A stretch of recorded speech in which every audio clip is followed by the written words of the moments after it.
They thought I was too old, too weak, too poor to fight back. But that Mother's Day card lit a fire in me no one saw coming. It was Sunday morning in Springville, Florida. The sunlight poured through the tall windows of Vanessa's suburban home like golden judgment. I had worn my favorite emerald dress, the one that made me feel like the queen of my own quiet kingdom. In my hands were fresh peonies from my garden and a box of sweet rolls I'd baked at dawn for my grandchildren.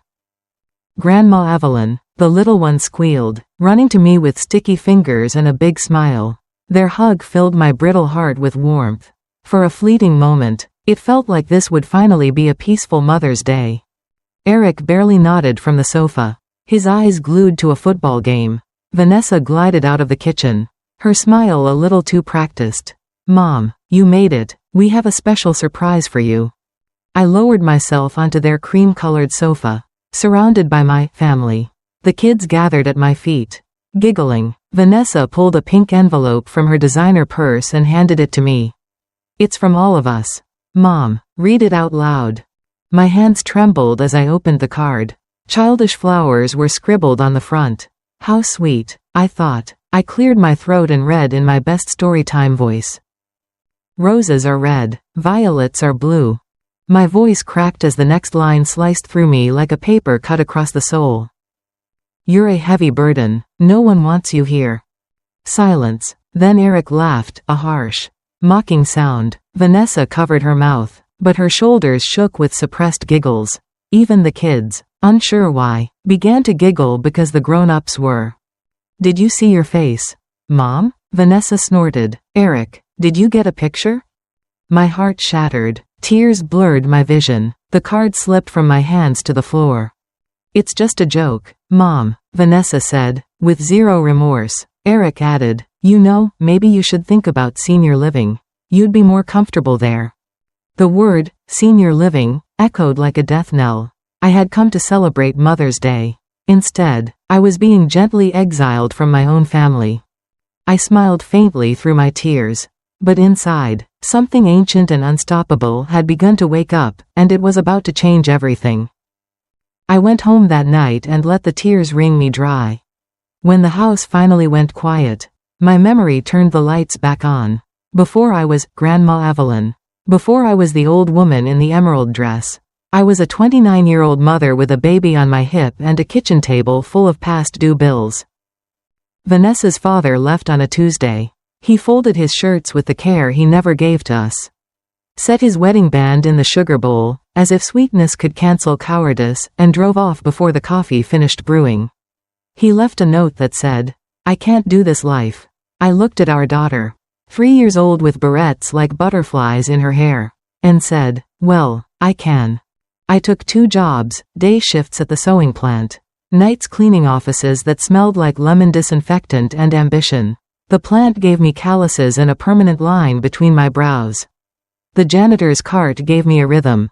I pushed my way through every locked lobby like a small, stubborn parade. Every spare penny went into a jar with a strip of masking tape labeled Vanessa's Future. When she was 17 and said, "Mama, I want to be a nurse," I sold my mother's cameo brooch and the little gold ring that had worn a warm circle into my finger for 20 years. "Jewelry is nice," I told her, "but seeing you walk across a stage in a white coat will be better." During nursing school, I measured my days in coffee spoons and bus transfers. I'd come home with my back singing loud hymns of pain, find Vanessa asleep over a pharmacology book, and tuck a blanket over her shoulders. On graduation day she whispered, "We did it," as if we'd braided the tassel together. Then came Eric. He was polite, hard-working, and knew how to say, "Yes, ma'am," without rolling his eyes. When they married, I wrote a check for half the wedding, money I had saved in a slow, patient way that only mothers and oak trees understand. "Mama, it's too much," Vanessa said. "The day is yours." I told her, "I'm just paying the lighting bill." When they bought their first house, I handed over $25,000 for the down payment. I told myself it was an investment in their foundation, though the deed didn't know my name. And when the babies came, 2 bright little comets that changed our orbit, I set my alarm for 5 a.m. and walked 6 blocks through summer thunderstorms and winter fog to be the on-call grandmother. the breakfast chef, the stain removal department, the lullaby jukebox. It felt good to be needed. It felt holy to be useful. Somewhere along the way, gratitude took a coffee break and never clocked back in. Suggestions became interference. You're tired today, right, Mom? Became, let's not have Grandma in the kitchen, she confuses the recipes. Me, the woman who could stretch a chicken into 3 dinners and a soup. I laughed it off, the way women do when a paper cut keeps bleeding on the good tablecloth. A little humor, a little humility, and keep scrubbing. Then came the months when Eric was between jobs. Just temporary, they said, and I sent $500 a month without fanfare. The way rain visits the thirsty without asking for applause. When a computer broke, I paid. When a transmission failed, I paid. When a kitchen needed a makeover, I paid. Each check was a small love letter that no one bothered to read out loud. Birthdays happened without me. Dinners I learned about from photos. I told myself I'd misheard, misread, overreacted, but a woman doesn't survive 7 decades by not knowing the temperature in her own house. The air had shifted. I just kept pretending I wasn't cold. The flu hit me last winter like a jealous wind. Fever, shivers, the kind of weakness that makes a glass of water feel like a mountain. I called Vanessa. Baby, could you bring soup? Mom, we're slammed. Can you ask a neighbor? Mrs. Johnson from next door, 82, arthritic, and kinder than most saints, set soup on my tray and a cool hand on my forehead. My own child sent me a voicemail. I recovered. They never asked. And still, I kept showing up. Because that's what mothers do. We keep showing up until we forget the door also opens from our side. After Mother's Day, I stopped making excuses for people with adult teeth.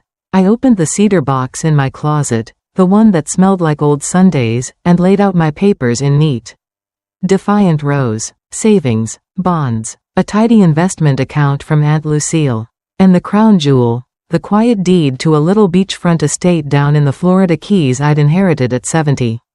Managed all these years by a firm that sent statements I barely glanced at.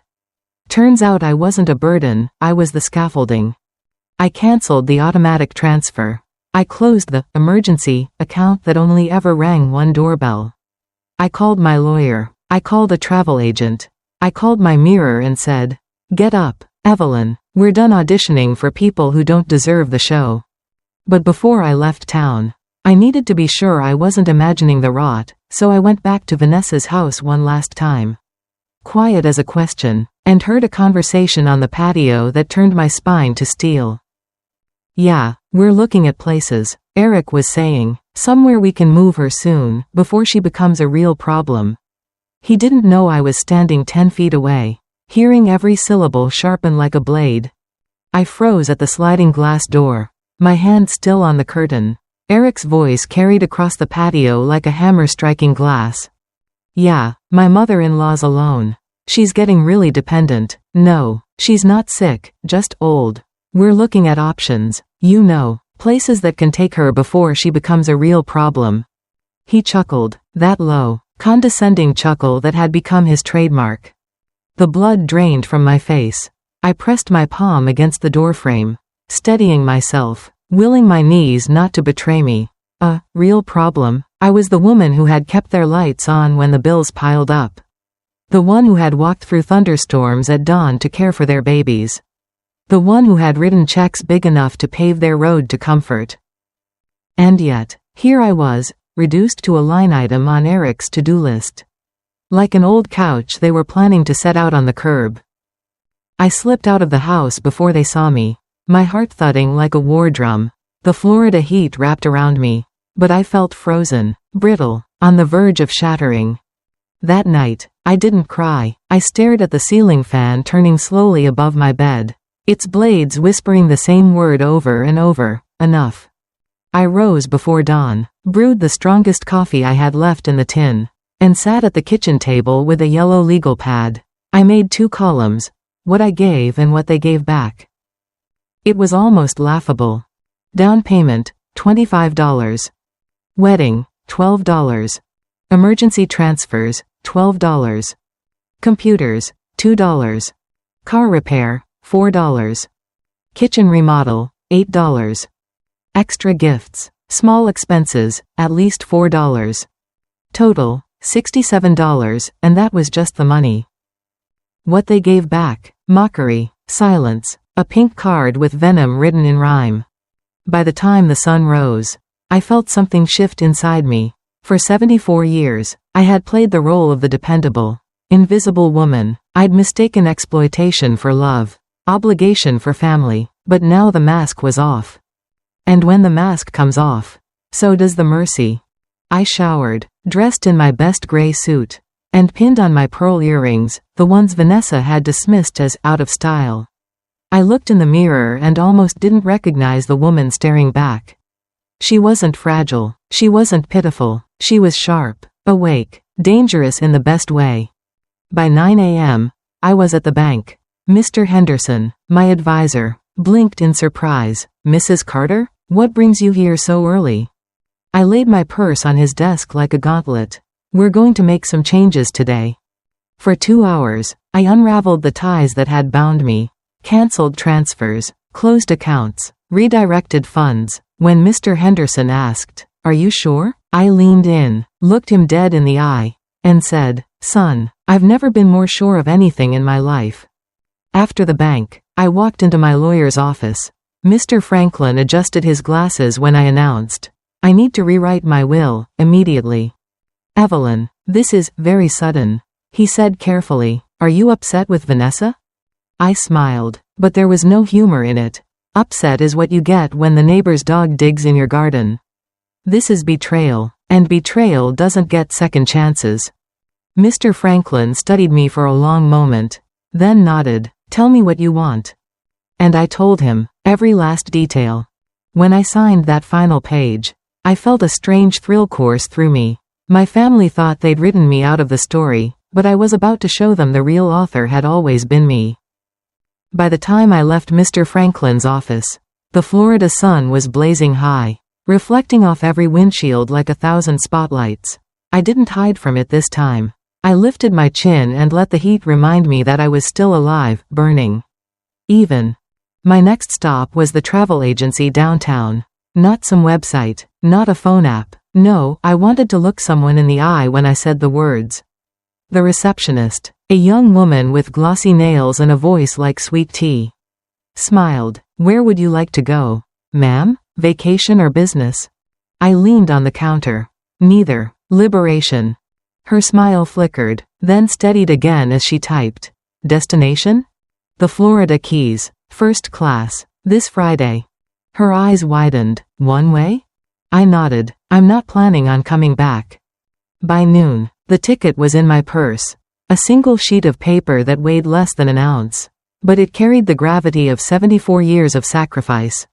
I drove home, parked in my little driveway, and walked inside. My house smelled faintly of lavender polish and old wood. For decades, I had lived here quietly, telling myself modesty was virtue. But now the walls seemed to whisper, "It's about time." I sat at my desk, pulled out the good stationery, the cream paper with gold edging I had bought 20 years ago but never used, and uncapped my fountain pen. My hands didn't tremble. The first letter was for Vanessa. "My dearest daughter, by the time you read this, I will already be gone. Not gone from this world, but gone from your reach. I have decided to stop being your maid, your wallet, your safety net. I have cancelled every transfer, closed every account, and changed my will. For decades, I gave you my love, my time, and my money, and in return, you gave me a pink card telling me I was a burden. Consider this my answer. I will never be a burden again. Not to you, not to anyone. If you want your mother back, you'll have to find me and prove you can love me for who I am, not for what I give." The second letter was for Eric. "Eric, you once told someone I overheard that I was becoming a real problem. Let me make this simple. Problems disappear when you stop depending on them. The repairs, the computers, the kitchen remodel, you never paid me back a dime. I don't want repayment now. I want distance, and I already have it. Enjoy standing on your own 2 feet. I'm sure you'll find it refreshing." I sealed both envelopes, pressing them shut with all the finality of a judge's gavel. For the first time in years, I smiled while alone, not the brittle smile of pretending, but the sharp smile of a woman finally tasting her own freedom. That night, I brewed a cup of chamomile tea, sat by the window, and watched the street lamps flicker on one by one. My neighborhood looked exactly the same, but everything in me had changed. I was done waiting to be valued. I was done asking for a seat at a table I had bought and set myself. Tomorrow, I would deliver the letters. And after that, all that was left was packing my suitcase, for the life they never imagined I had waiting. The morning came with a sky the color of porcelain, pale and fragile, as if it could shatter at the slightest touch. I rose early, long before the neighborhood dogs started their chorus. Today was a day of action, not reflection. I pulled my old navy blue suitcase from the closet, the one I hadn't used in over 20 years. Its wheels squeaked in protest, but it still had strength, just like me. Piece by piece, I folded my life into neat stacks. The emerald dress that had witnessed both my humiliation and my awakening. The gray suit that made me feel like steel wrapped in silk. And a few comfortable blouses that whispered, "New beginnings." As I packed, I came across a small wooden box hidden under my sweaters. Inside were photographs, Vanessa at 5 years old, smiling with missing teeth, me at her graduation, tears streaking my mascara, the grandkids as babies in my arms. I held the box for a long time, my heart caught in a tug of war between grief and resolve. Finally, I set it in the suitcase. The memories were mine to carry, not theirs to weaponize. By mid-morning, I slipped the 2 sealed letters into Vanessa's mailbox. I didn't ring the bell. I didn't want their faces. I wanted the silence of paper speaking for me. As I turned away, Mrs. Johnson, my 82-year-old neighbor with her ever-present garden hat, waved from her porch. "Morning, Evelyn, you're up early. Going somewhere?" I walked over, smiling genuinely for the first time in months. Yes, Mrs. Johnson, somewhere warm, somewhere quiet, somewhere that's mine. Her sharp old eyes narrowed with curiosity. Vacation? I leaned closer, lowering my voice like I was telling her a delicious secret. Escape. She laughed, that deep belly laugh only the truly unbothered can manage. "Well, honey, you've earned it. Don't you dare forget to send me a postcard." I promised her I would. But I knew it wouldn't just be a postcard, it would be proof. Proof that a woman left behind could still write her own future. Back inside, I brewed another cup of strong coffee and sat at the kitchen table with my travel ticket in one hand and the bank documents in the other. My plan was complete. Money secure, will changed, letters delivered. The only thing left to do was leave. And yet, as I stared at that suitcase, one last thought flickered. Should I say goodbye to my grandchildren? They were innocent in all this. Just children swept into their parents' bitterness. But I remembered the way Vanessa had pulled her son away from me when he asked why I was crying. "Come here, son. Grandma's fine. She's just being sentimental." No, I realized, saying goodbye would only invite another dismissal. Another insult wrapped in false smiles. Better to leave the door closed. Let the silence speak louder than tears. I zipped the suitcase shut.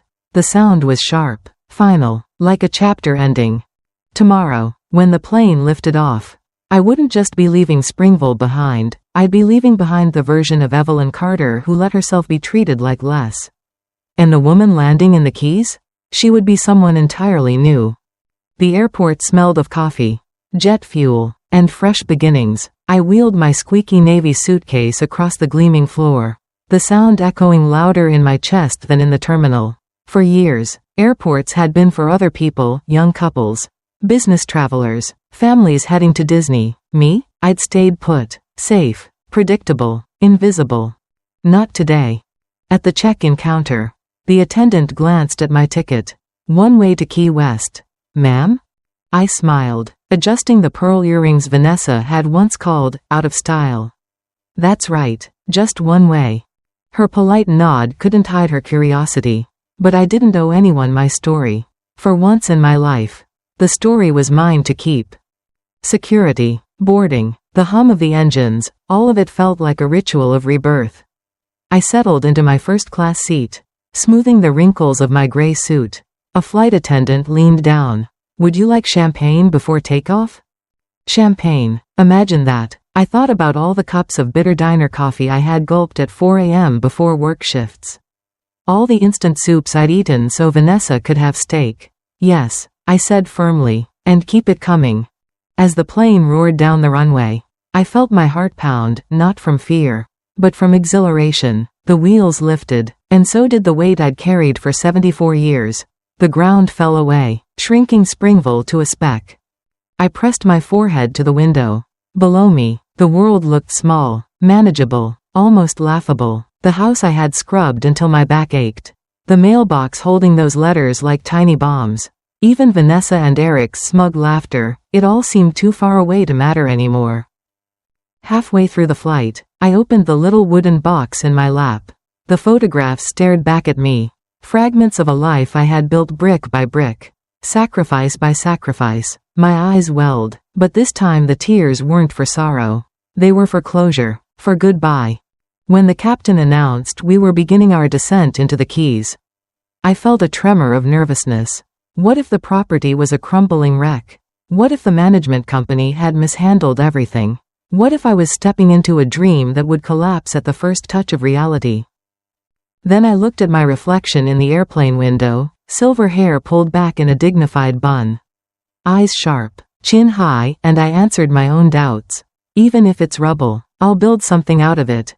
Because rubble still belongs to me. The plane touched down with a soft jolt. Passengers clapped, as they sometimes do. I didn't clap. I whispered to myself instead, "Welcome home, Evelyn. Welcome back to yourself." But I had no idea yet, stepping into that humid Florida air, that my arrival at the estate would reveal secrets even my lawyer hadn't told me. The Florida Keys greeted me with a wall of humid air, fragrant with salt and jasmine. My gray suit clung to me like a stubborn memory. But I didn't mind. I wheeled my suitcase down the jet bridge with the same determination I once carried a baby on my hip and groceries in both arms. A driver from the property management company waited outside baggage claim, holding a sign with my name in bold letters, Carter. For a moment, I simply stared at it, struck by the weight of my own name. Not Mom, not Grandma, not Burden, just Evelyn Carter, woman. Whole. Enough. The ride south was like a moving postcard. Bridges arched over turquoise water. Pelicans skimmed the surface like lazy gods. And the sun melted into everything with golden insistence. I rolled the window down and let the wind whip through my silver-streaked hair. An hour later, the car pulled into a gated property. A cream-colored estate stood tall. Its stucco walls kissed by the sea breeze. Palms lined the driveway like proud sentinels. It wasn't just a condo. It wasn't just an inheritance. It was a statement. The manager, a tall man in a linen shirt named Mr. Delgado, greeted me warmly. "Mrs. Carter, welcome to your home." My home. 2 words I hadn't felt in years. Not truly. He handed me the keys. Polished brass that caught the sunlight. My fingers curled around them with reverence. "It's been well taken care of," he continued, "rented steadily for years. In fact, the tenants just moved out last month. Perfect timing. Perfect timing. For once, the universe was on my side." I stepped inside, and my breath caught. The living room opened with wide glass doors to a balcony overlooking the ocean. White curtains swayed gently as if bowing to the tide. The furniture was simple, tasteful, waiting. But then my eyes landed on the dining table. There was a folder, thick, leather-bound, with my name embossed in gold. "What's this?" I asked. Mr. Delgado smiled, almost conspiratorially. "That, Mrs. Carter, is the full financial record of this property. You'll find surprises." My pulse quickened. I sat down, pulled the folder closer, and opened it. Inside were years of statements. Tidy columns of numbers. The income was far greater than I had ever imagined. Not hundreds, not thousands, but steady tens of thousands, compounded, invested, grown.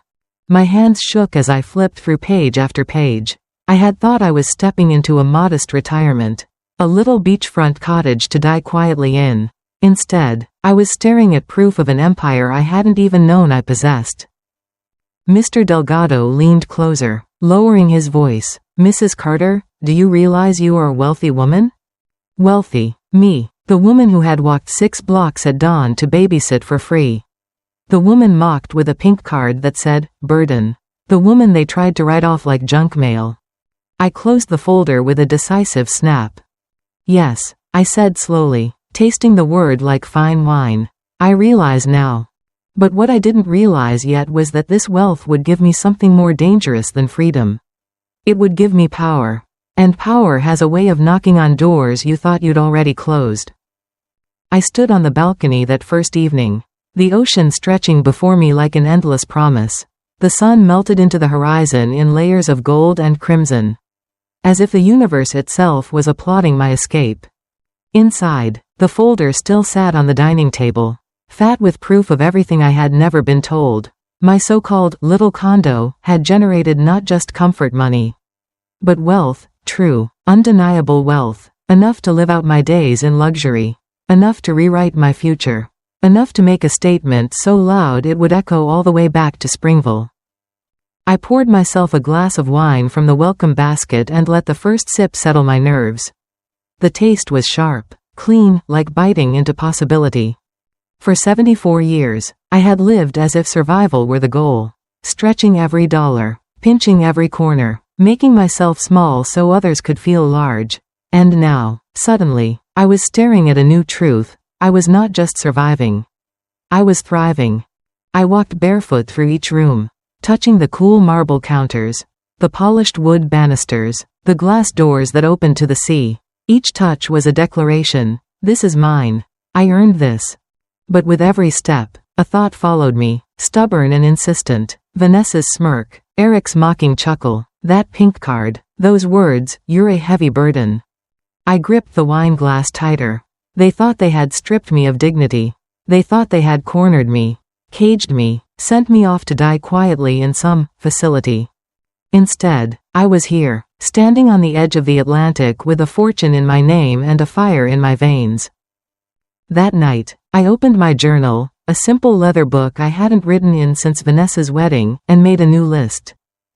What I want now. Peace. Joy that isn't conditional. To live like the woman I actually am.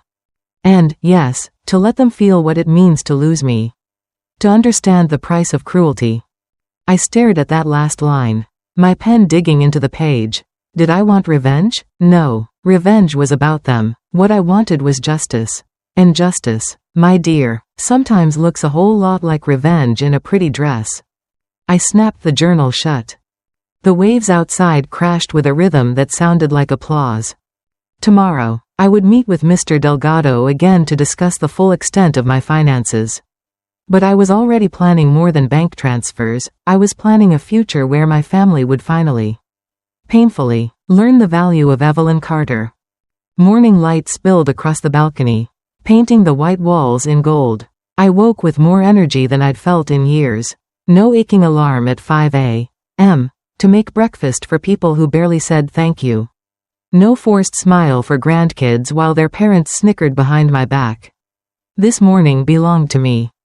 Mr. Delgado arrived promptly at 9, carrying another thick folder. He laid it on the dining table with the solemnity of a priest placing a Bible on an altar.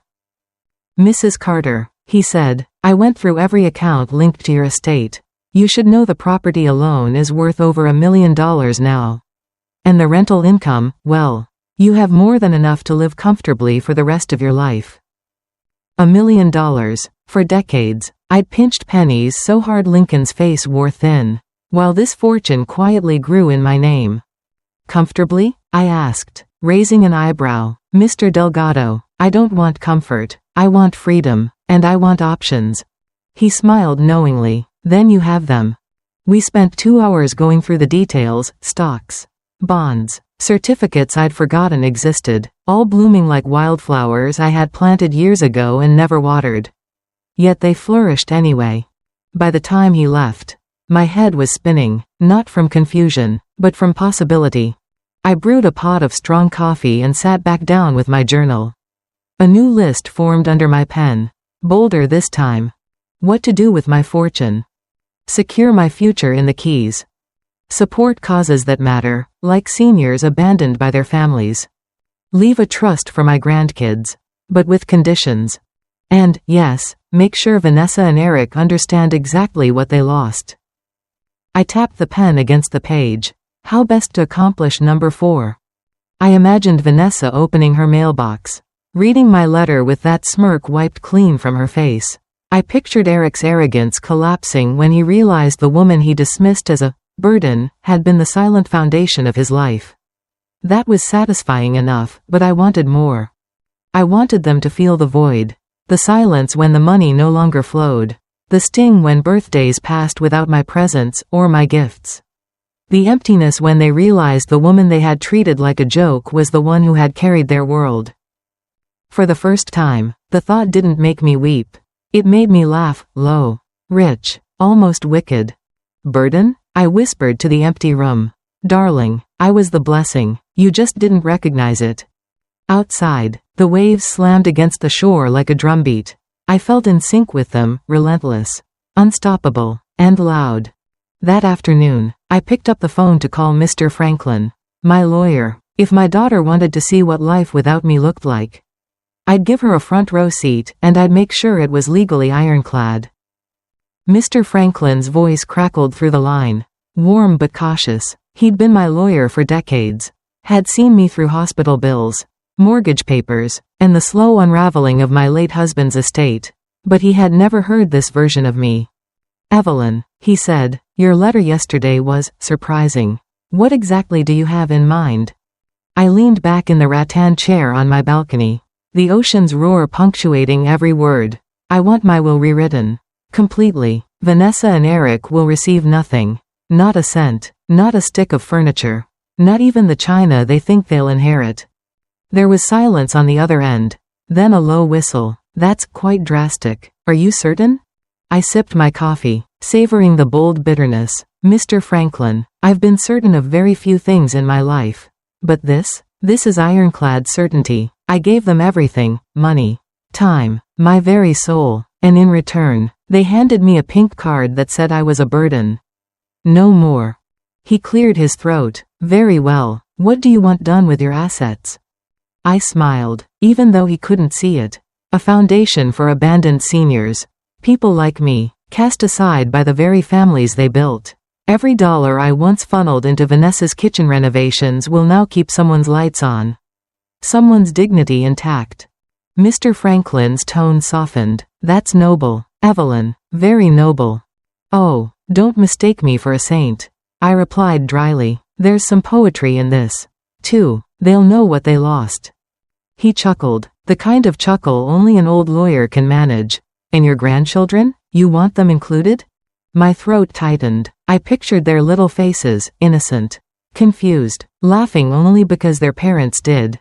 I loved them. I would always love them. But love had to be protected. Yes, I said firmly, but under strict conditions. They'll have a trust fund, available only when they turn 25, and only if they maintain a genuine relationship with me. Not birthday phone calls forced by Vanessa. Not obligatory visits. Genuine. You can put the legal language in, can't you? I can, he said, though I warn you, enforcing genuine affection is difficult. Then make it creative. I shot back. Letters, visits, calls, something that shows effort. I'm not paying for polite indifference. He was quiet for a long moment. Then he said, you sound alive, Evelyn. I don't think I've ever heard you like this. I gazed out at the horizon, the waves glittering like shards of glass under the sun. That's because I am alive, Mr. Franklin, for the first time in years. We discussed the paperwork for another hour. By the time I hung up, every word was etched in stone, Vanessa and Eric erased from my will. The foundation created, the grandchildren's trust locked behind the iron gates of time and sincerity. I closed my journal and let out a breath I didn't know I'd been holding. My future wasn't just secure, it was weaponized. The next step wasn't legal or financial. It was personal. I needed to tell them, not in person, not with tears, but in a way they would never forget. And I knew exactly how. The sun had barely set when I sat at the polished mahogany desk in the study. A room I hadn't even explored until that evening. The desk smelled faintly of cedar and ink. like it had been waiting decades for my words. I took out my cream stationery, the one with gold trim, and uncapped my fountain pen. This letter wouldn't be like the others.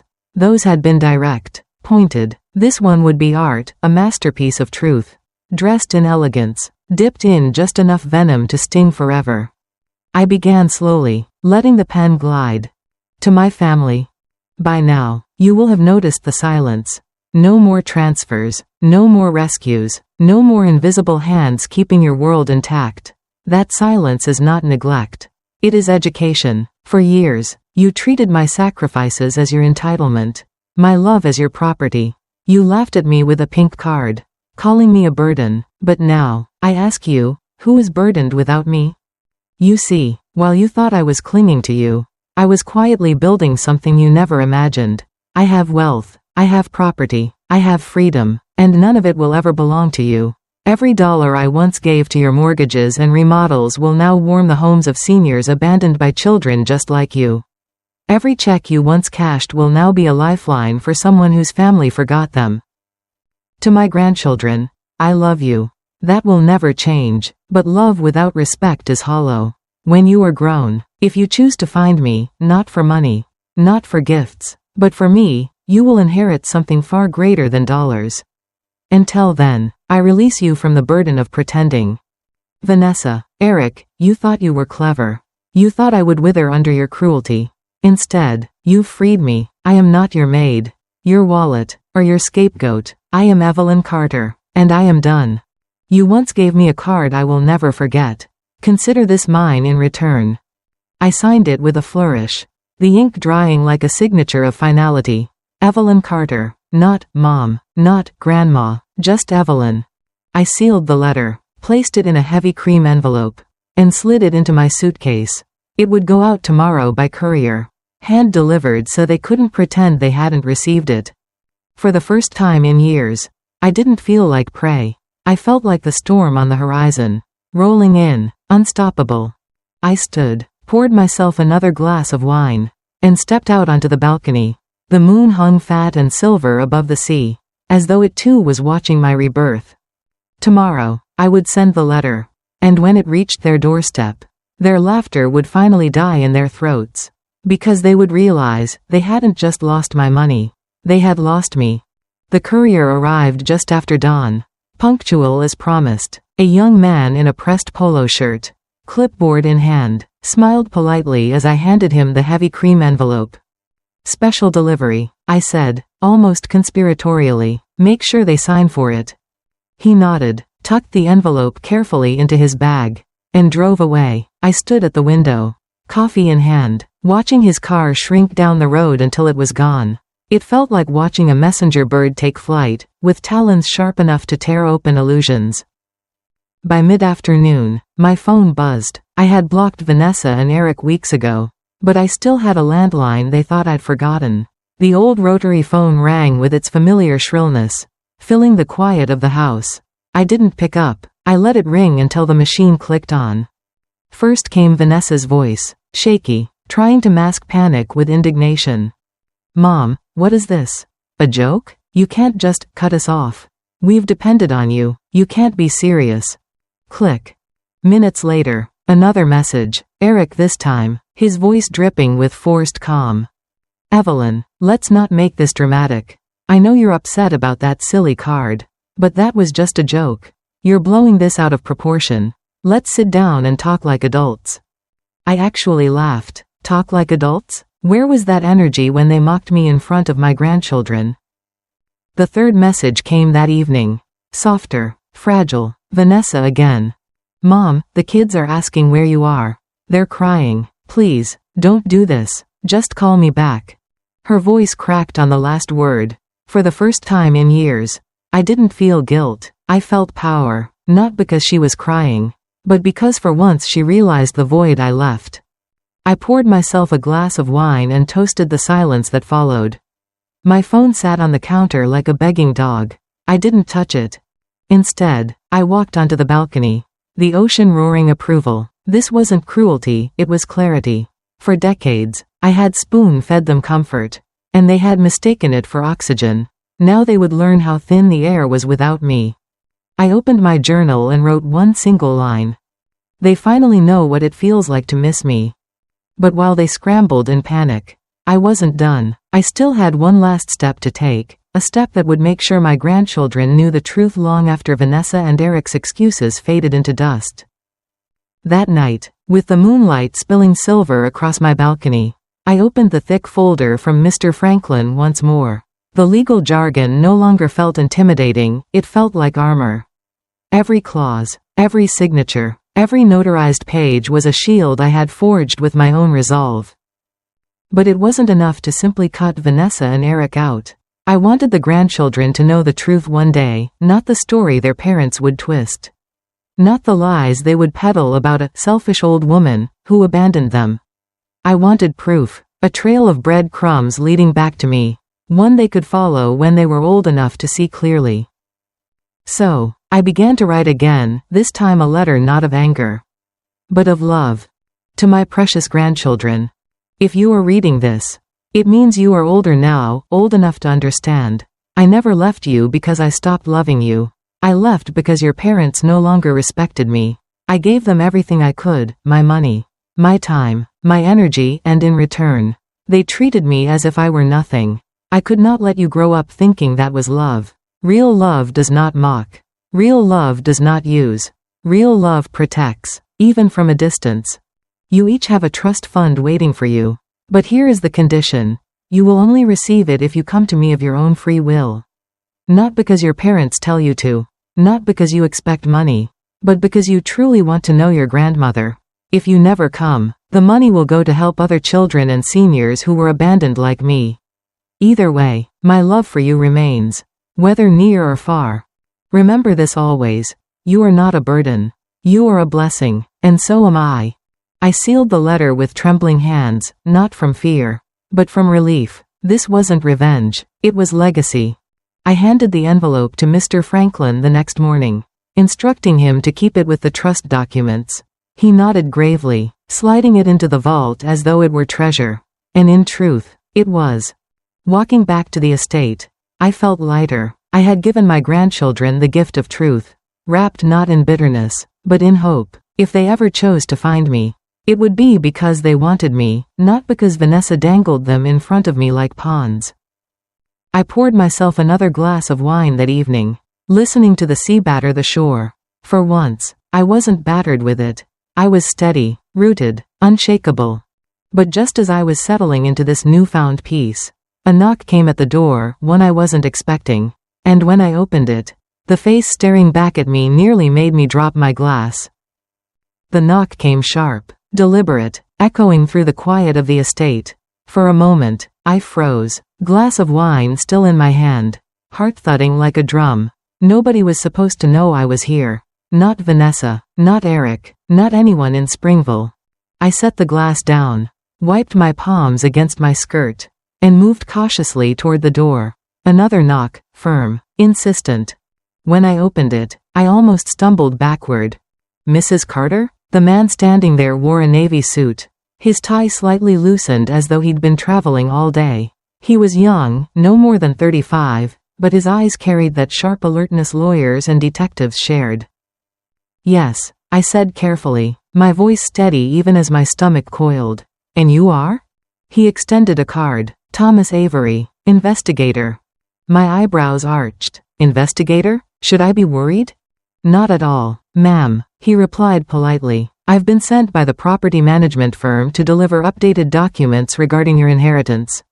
There are additional holdings we recently uncovered that may belong to you. I blinked. Additional holdings? He nodded, stepping just inside when I gestured. He set his leather briefcase on the table, clicked it open, and pulled out another folder, thicker than the first one Delgado had given me. These properties were tied up in old trusts your Aunt Lucille created. He explained. They were never claimed because no one realized you were the sole heir. But after cross-referencing the records, it's clear, they belong to you now. I sat down slowly, my pulse quickening as he laid out photographs and deeds, small rental houses. A strip of land in Miami. Even shares in a marina business. Each document whispered the same thing: wealth. More wealth. I pressed a hand to my chest. So, you're telling me I have even more money than I thought? Mr. Avery allowed himself a small smile. Yes, ma'am, considerably more. For a moment, I couldn't breathe. All those years of scrubbing floors, sewing until my fingers bled, scraping by on coffee and determination, and all this time, the universe had been holding back treasure with my name already on it. I leaned back, laughing softly, not the bitter laugh I'd given Vanessa after that pink card, but a laugh full of disbelief and triumph. Mr. Avery, I said, do you know what the word burden means? He looked puzzled. Yes, ma'am. I leaned forward, my eyes sharp as glass.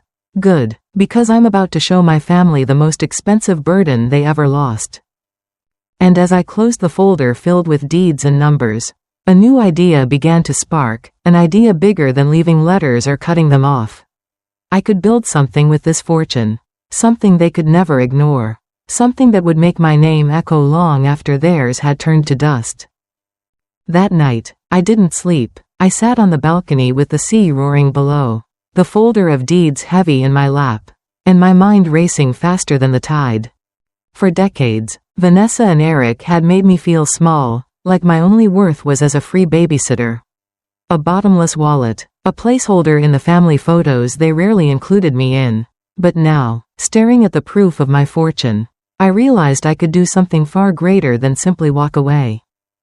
I could build something. Not just a life for myself, but a legacy. Something so undeniable that even my ungrateful daughter would be forced to whisper my name with respect. I poured another glass of wine and pulled out my journal. On a fresh page, I wrote in bold letters, "The Evelyn Carter Foundation." Underneath, I began to scribble ideas. Housing for abandoned seniors. Scholarships for young nurses, because Vanessa's dream had once been mine too. A community kitchen where no one would be told they were a burden for needing help. I smiled as the list grew. Each idea was a brick in the monument I would leave behind. A structure stronger than any mansion, louder than any insult. I pictured Vanessa scrolling through her newsfeed one morning, coffee in hand, only to see a headline. Local millionaire Evelyn Carter launches foundation for abandoned seniors.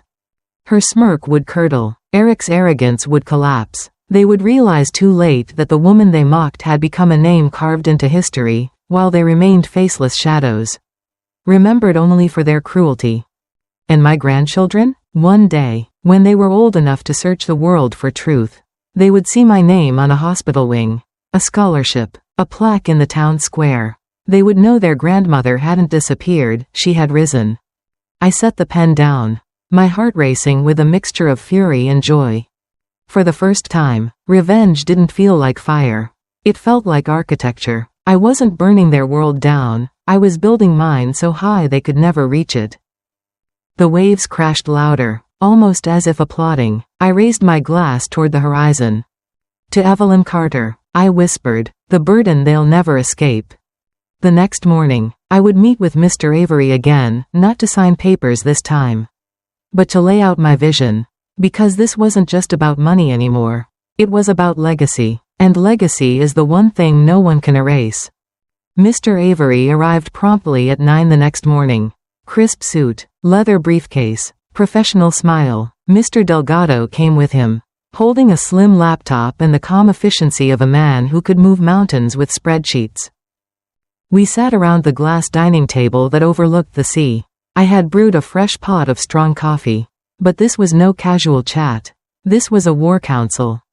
I've made a decision, I said, folding my hands in front of me. I'm going to establish a foundation.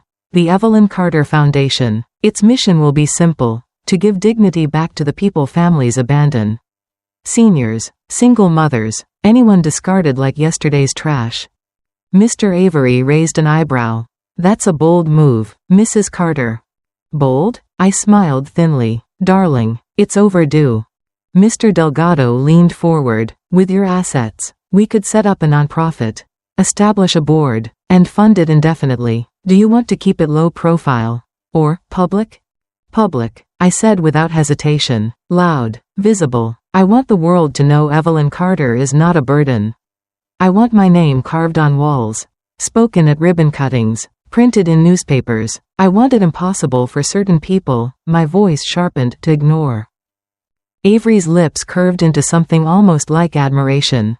In that case, you'll need more than legal paperwork. You'll need press, a launch event, something symbolic. Delgado nodded. Perhaps start with a building? A senior center, a clinic, something tangible.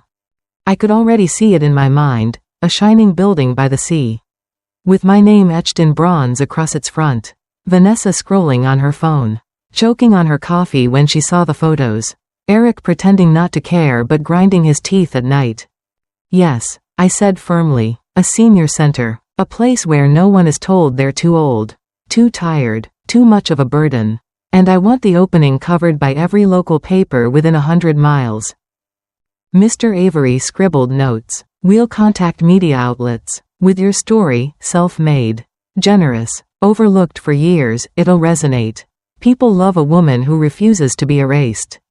I laughed, low and sharp. Oh, Mr. Avery, they're going to love me. And my family? They're going to hate every second of it. The men exchanged a quick glance, half wary, half impressed. For 2 hours, we drafted plans, budgets, contacts, next steps. By the time they left, the Evelyn Carter Foundation wasn't just an idea, it was a blueprint. I stood on the balcony, watching their cars disappear down the palm-lined drive, and felt a thrill course through me. For decades, I'd been the silent hand that fed, cleaned, and paid. Now I would be the name on the banner, the woman in the headlines, the story no one could twist. And as the ocean roared beneath me, I realized this wasn't just my freedom, it was my revenge. Because nothing terrifies selfish children more than realizing the parent they mocked no longer needs them at all. 2 weeks later, the Florida Keys estate buzzed with activity. Contractors hammered, painters rolled fresh coats of cream and seafoam, and the once empty guest house on the property began transforming into the headquarters of the Evelyn Carter Foundation. Mr. Delgado managed logistics like a general. Mr. Avery lined up the paperwork and filed the nonprofit registration with speed that shocked even him. But me? I had one job, to be visible. To step into the light I had been denied for decades. The local paper sent a reporter. A young woman with ink-stained fingers and wide eyes. She sat across from me with a recorder. Nervous but eager. So, Mrs. Carter, she began, why start this foundation now? At 74? I leaned back, pearls at my throat, my emerald dress catching the sunlight. Because I was told I was a burden. And I realized, if they could say that to me, they could say it to anyone. So I'm building a place where no one ever has to hear those words again. Her pen scratched furiously across the notepad. That's powerful. It's truth, I said simply, and truth has teeth. The next morning, the headline blazed across the front page. Local grandmother turns millionaire philanthropist, Evelyn Carter launches foundation for abandoned seniors. The article went viral in hours, bouncing from Florida to national outlets. My photo, chin high, eyes fierce, sea behind me, spread like wildfire. And back in Springville? Oh, they noticed. By noon, my landline rang again, shrill with panic. Vanessa's voice shook through the machine. Mom, Evelyn, what is this? A foundation? Reporters are calling me asking for comments. Why didn't you tell us? An hour later, Eric left a message, his voice strained. You're embarrassing the family. This publicity stunt, it makes us look bad. You should have consulted us first. Consulted them? The laughter bubbled up from my chest before I could stop it. I didn't return the calls. Instead, I poured a glass of wine, sat on my balcony, and reread the headline aloud. Each word tasted sweeter than champagne. For decades, they had written me out of their story.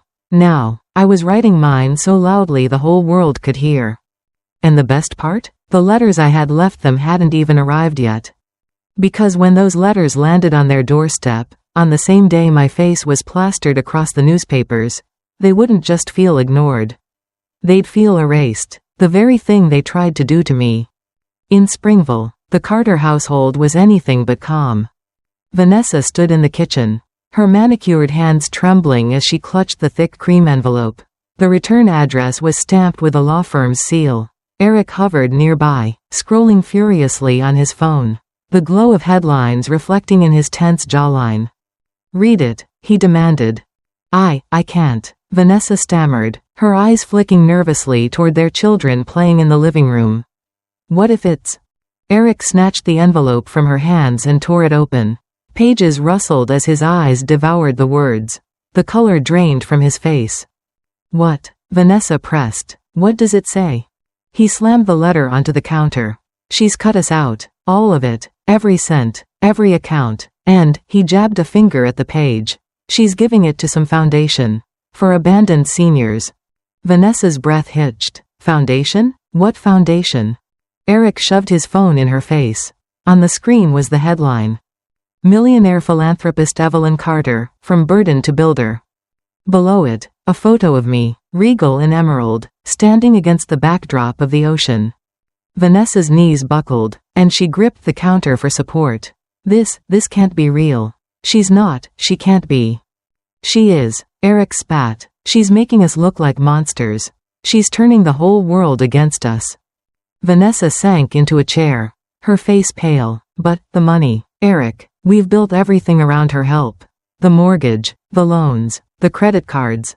The children ran in then, holding up a newspaper they'd found on the porch. "Mom, Dad, look, Grandma's in the paper. She's famous." Vanessa snatched the paper, but the photo of me stared back at her like a mirror she couldn't avoid. She crushed it in her fists, but the ink smeared across her fingers like guilt that couldn't be washed away. "Turn off the TV," she hissed at Eric, her voice breaking. "We can't let the kids see this. Not until we figure out what to do." But it was too late. On the living room screen, the local anchor's voice rang clear. "Evelyn Carter, 74, has launched a multi-million-dollar foundation to support abandoned seniors. Once considered a quiet, modest grandmother, Mrs. Carter has now emerged as one of the key's most unexpected philanthropists." The children clapped. "Grandma's a hero." And for the first time, Vanessa couldn't force a smile. She sat frozen, staring at the television as the realization sank in, her mother hadn't just walked away. She had risen higher than Vanessa could ever reach. And as the news spread across every station, I sat in my balcony chair miles away, sipping wine, knowing my silence was louder than their protests would ever be. The morning after the headlines broke, I sat on my balcony with a cup of dark roast coffee. The sea glittering like broken glass beneath the rising sun. My phone sat silent on the table, blessedly silent. Vanessa and Eric could scream into their empty rooms all they wanted. They no longer had a direct line to me. The newspaper lay open beside my plate of toast. There I was on the front page again. Chin lifted, eyes steady, the burden who built an empire. I let out a laugh. Soft but full, the kind of laugh I hadn't felt in years. Not bitter, not defensive, just free. For decades, my name had been spoken only in whispers inside family walls. "Mom will do it. Grandma will pay for it. Grace, Evelyn, won't mind." Always small, always convenient, always diminished. Now my name traveled in print, carried on the airwaves, spoken with respect by strangers who had never met me. I thought I would feel vengeance most of all. I expected triumph, fire, a hunger for more headlines. But as the waves licked the shoreline, I realized what I truly felt was something simpler, something rarer. Peace. The kind of peace that comes not when others finally treat you right, but when you no longer need them to. I sipped my coffee slowly, watching gulls swoop low over the water. Every caw sounded like a cheer. Every crash of the waves was applause. And in the rhythm of the tide, I heard a voice. "You did it. You chose yourself." Still, beneath the peace, there was a quiet ache. The grandchildren, their little arms around my neck, their innocent giggles. I missed them. I always would. But I also knew this. One day, when they were grown, they'd read the truth. They'd know their grandmother hadn't vanished, she had transformed. I set my coffee down and picked up my journal. On the next blank page, I wrote, "They can no longer erase me, and I no longer need their approval. I am Evelyn Carter. I am free. The words looked beautiful on the page, like a signature etched into stone. But just as I closed the journal, my phone buzzed with a new number I didn't recognize, and something told me, this call wasn't from Vanessa or Eric. This was someone else, and it could change everything. The phone buzzed again, insistent, vibrating against the glass table like it was demanding to be heard. I stared at the unfamiliar number, my first instinct to let it ring.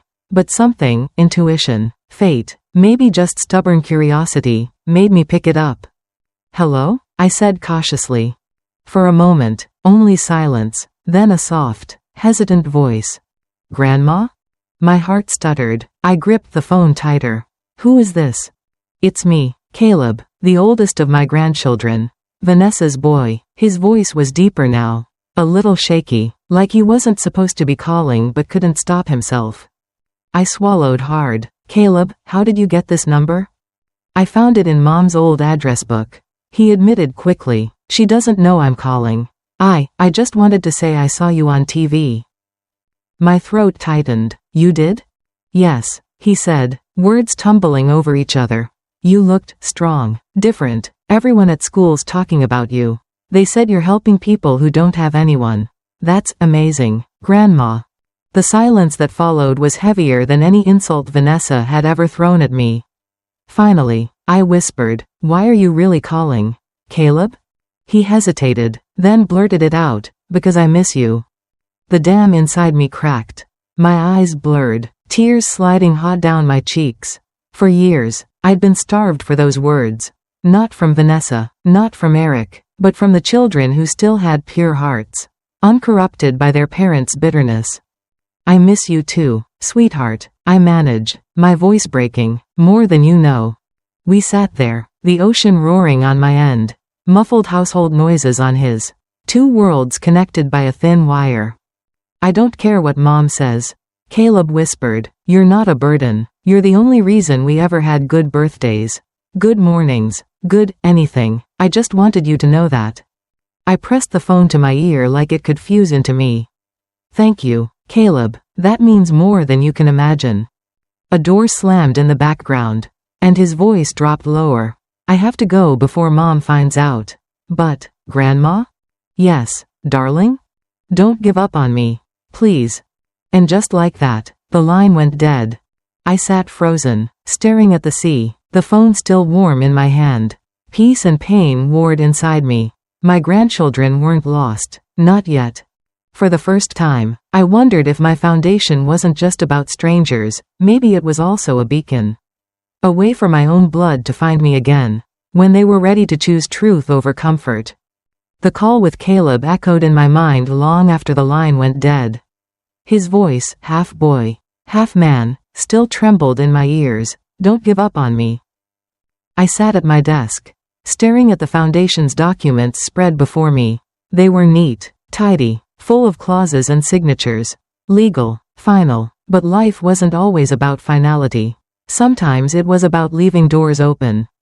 So I uncapped my fountain pen and began drafting a new addition to the Foundation Charter.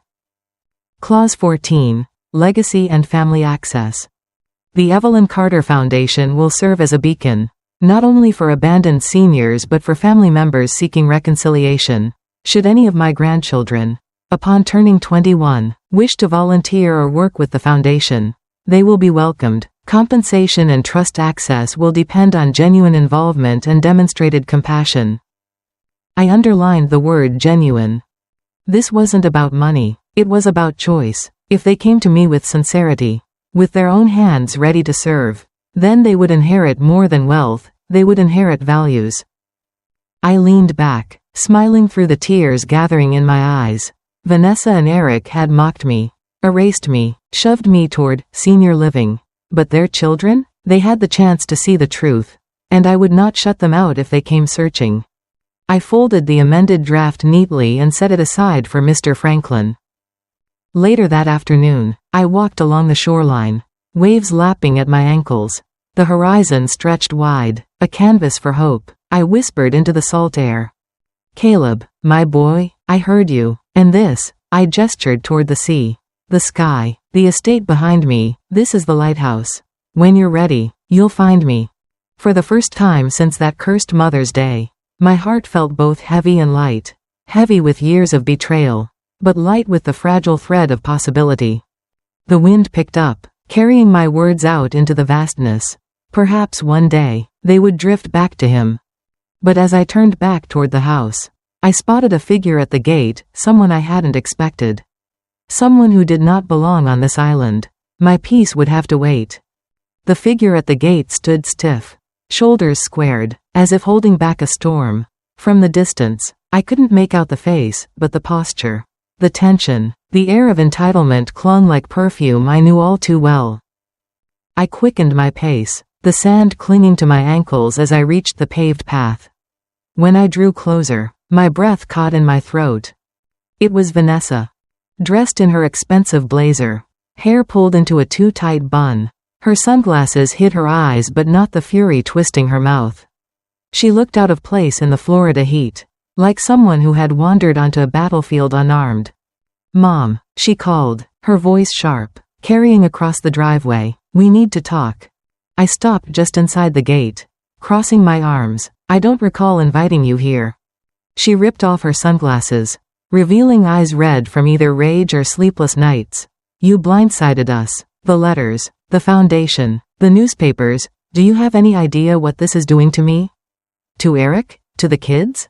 I raised an eyebrow. "To you, Vanessa? Everything I did was because of you. Decades of sacrifice, all dismissed with a cruel little card. You humiliated me in front of my grandchildren. Now the world knows the truth." Her lips trembled. For a moment, I thought I saw the little girl I once tucked into bed. The one who clung to me after her father abandoned us. But it vanished as quickly as it came. "You've turned this into a circus," she snapped. "Reporters are calling me nonstop. Eric's job is in jeopardy because his boss saw that article. And Caleb," her voice cracked. "Caleb's been asking questions. He called you, didn't he?" My heart skipped, but I kept my face composed. "And if he did?" "He's just a boy," she exploded. "He doesn't understand. You're poisoning him against us." I let out a cold laugh. "No, Vanessa, you did that yourself. He saw me for who I am, a grandmother who loved him. He also saw you for who you've become." Her fists clenched at her sides. "You think this money makes you powerful? You think a foundation erases the fact that you abandoned your family?" I stepped closer, my voice low and sharp as glass. "No, Vanessa, the foundation doesn't erase anything. It exposes it. The whole world now knows what you tried to bury, that you called your own mother a burden. And here's the cruelest part, you made me believe it for years. But not anymore." She flinched as if struck. For once, her mouth opened but no words came.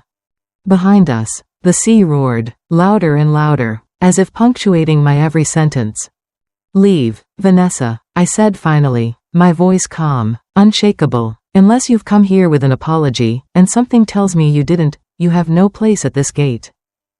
Her eyes glistened, fury and something dangerously close to grief tangled together. She slipped her sunglasses back on, straightened her blazer, and turned sharply toward the waiting cab. As the car sped away, dust rising in its wake, I stood at the gate, unmoving. My heart was pounding, but not from fear, from release. Vanessa had found me. Eric surely wouldn't be far behind. But what they didn't realize was this. I wasn't the same woman they once mocked. They were walking into a storm of their own making, and I was the thunder waiting for them. 2 days later, another car rolled up the palm-lined driveway. This one wasn't a yellow cab but a sleek black sedan that looked borrowed. Not owned. I knew before the door even opened who it was. Eric stepped out, adjusting his tie like a politician before a press conference. He wasn't dressed for the keys, charcoal suit, shiny shoes that sank awkwardly into the gravel, a grin plastered across his face that didn't reach his eyes. "Mrs. Carter," he said warmly, striding toward me with arms slightly outstretched. "Or may I still call you Mom?" I stayed on the veranda, one hand on the railing, looking down at him as though from a throne. "That depends," I replied coolly. "Did you come here as my son-in-law, or as a beggar?" His grin wavered, but only for a second. He recovered quickly. "I came here as family." Vanessa was upset. She didn't mean half the things she said. We were under stress. You know? Kids, bills, life. He chuckled softly. Rehearsed. We all say things we don't mean. Is that so? I tilted my head. So when you told someone on the phone you needed to move me before I became a real problem, that was a joke too. For the first time, the smile cracked. He cleared his throat. That was taken out of context. Eric, I said, my voice sharp as a snapped bone. Context doesn't change contempt. He shifted uncomfortably but pressed on. Look, Evelyn, you're clearly doing well. More than well. This foundation of yours is impressive. Really, it is. But maybe it's time to think about family again. About legacy. We could help you, manage things. Keep it in the family. I laughed. A sound so unexpected it startled even me. In the family? Eric, you and Vanessa couldn't manage a casserole without me footing the bill. And now you want to manage millions? His smile faded entirely, replaced by a hard glint in his eyes. But he wasn't done. He tried one more mask, the pleading one. Please, Evelyn, think about the kids. You cut us off. But don't cut them off. They need you. We need you. Need me? I leaned forward, my words deliberate, each one a dagger. Eric, you never needed me. You needed my wallet, my silence, my obedience, and I gave you all three, for too long. But that's over. I don't exist for your needs anymore. He opened his mouth to argue, but I raised a hand, silencing him like a judge silences a fool in court. You should leave now, before you embarrass yourself further.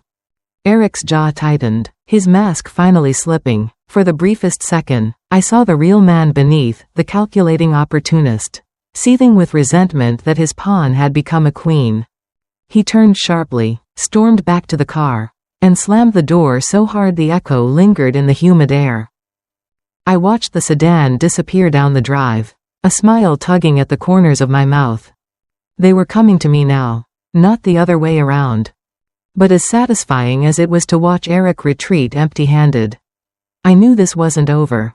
People like him never left quietly. And the next move he made could be dangerous, not just to me, but to the legacy I was building.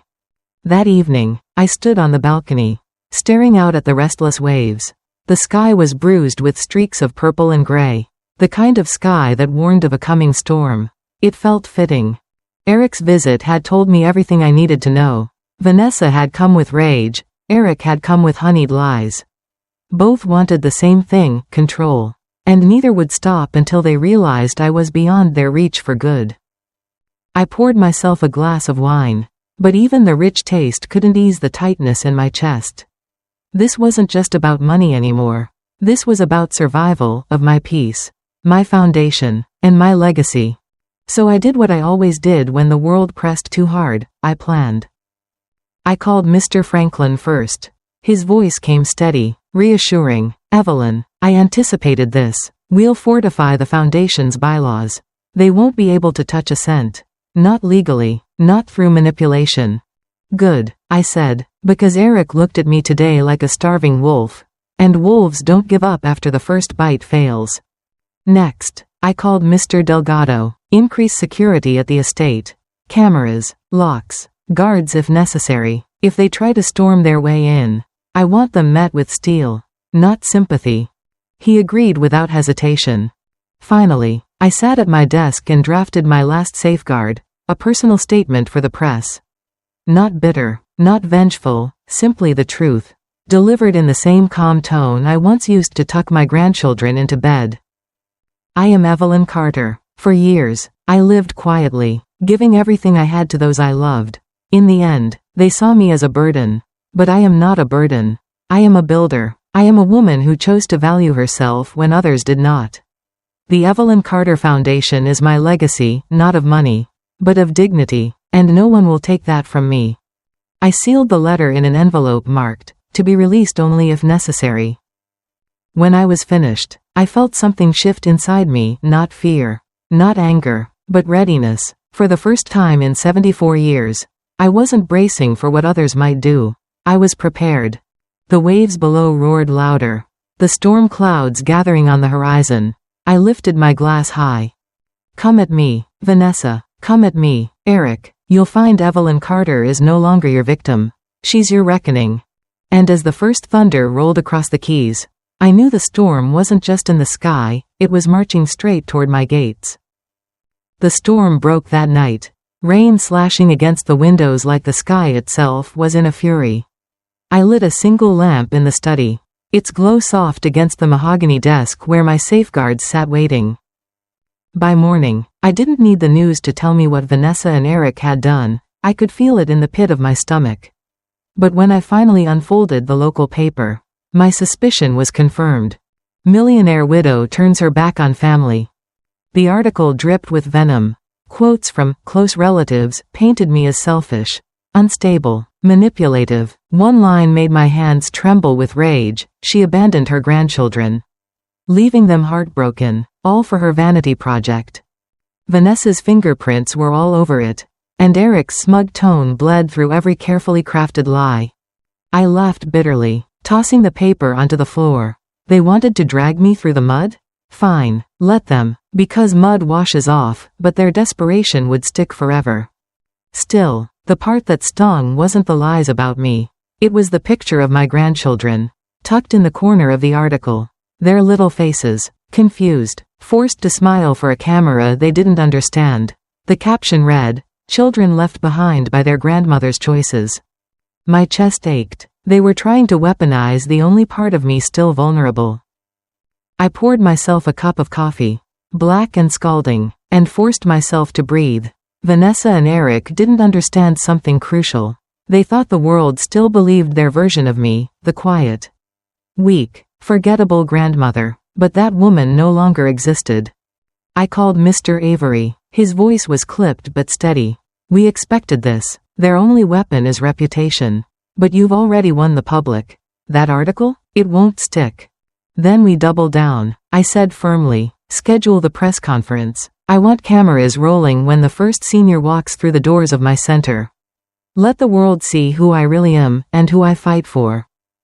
He hesitated. "Evelyn, are you sure? Facing them publicly could provoke." "Mr. Avery," I cut him off, steel in my voice. "They've provoked me for decades. It's my turn."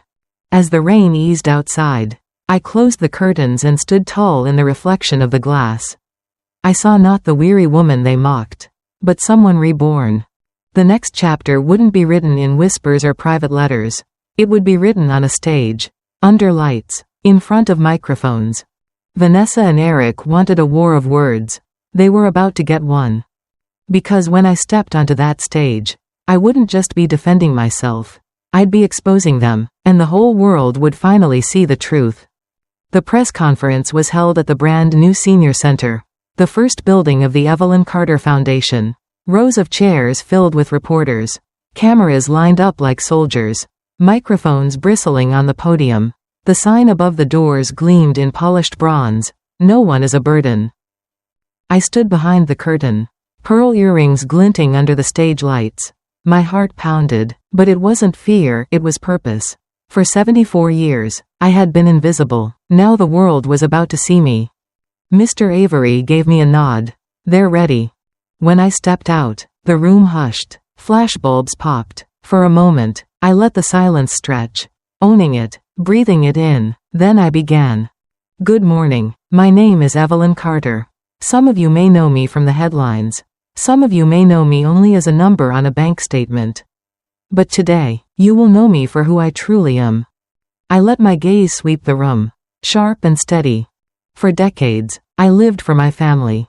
I gave them everything, my time, my labor, my savings. In return, I was handed a card on Mother's Day that called me a burden. A ripple of murmurs moved through the crowd. They tried to erase me, to lock me away in silence. But I stand here today to tell every senior, every mother, every grandmother, you are not a burden. You are the foundation, and foundations do not crumble, they build. Applause broke out, rising like thunder. I continued, my voice strong. The Evelyn Carter Foundation will provide housing, care, and dignity to those who have been cast aside. This is not just charity, it is justice. Because no one should spend their final years begging for scraps of respect from people too selfish to give it. A reporter raised her hand. "Mrs. Carter, Your daughter claims you abandoned your family. How do you respond? I leaned forward, eyes flashing. Family is not defined by blood alone. Family is who shows up, who values you, who treats you with love. I did not abandon my family, they abandoned me. And I chose to survive. The room erupted in applause again. Louder this time. Cameras flashed like lightning. In that moment, I knew Vanessa and Eric were probably watching from some living room in Springville. Seething, humiliated, and I smiled, not with malice, but with finality. They had written me off. But I had written myself back in, with ink too bold to erase. As I stepped down from the podium, a reporter shouted, "Mrs. Carter, one last question. What lesson do you want people to take from your story?" I paused, turned back, and let the words fall heavy and true.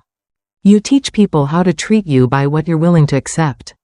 For years, I accepted crumbs. Now, I demand respect, and I hope everyone watching will do the same. The applause that followed felt like a lifetime of silence breaking. And as I walked out into the Florida sun, the foundation sign gleaming above me, I realized the story was no longer about what I lost. It was about what I claimed: peace, dignity, and the freedom to finally live on my own terms. No one is born to be a burden. For years, Evelyn accepted crumbs of love and respect, thinking that was all she deserved. But the truth is simple. You teach people how to treat you by what you're willing to accept. When you finally choose to value yourself, you don't just break free, you rewrite your destiny. Respect isn't given, it's claimed, and sometimes, the bravest thing you can do is walk away from those who refuse to see your worth.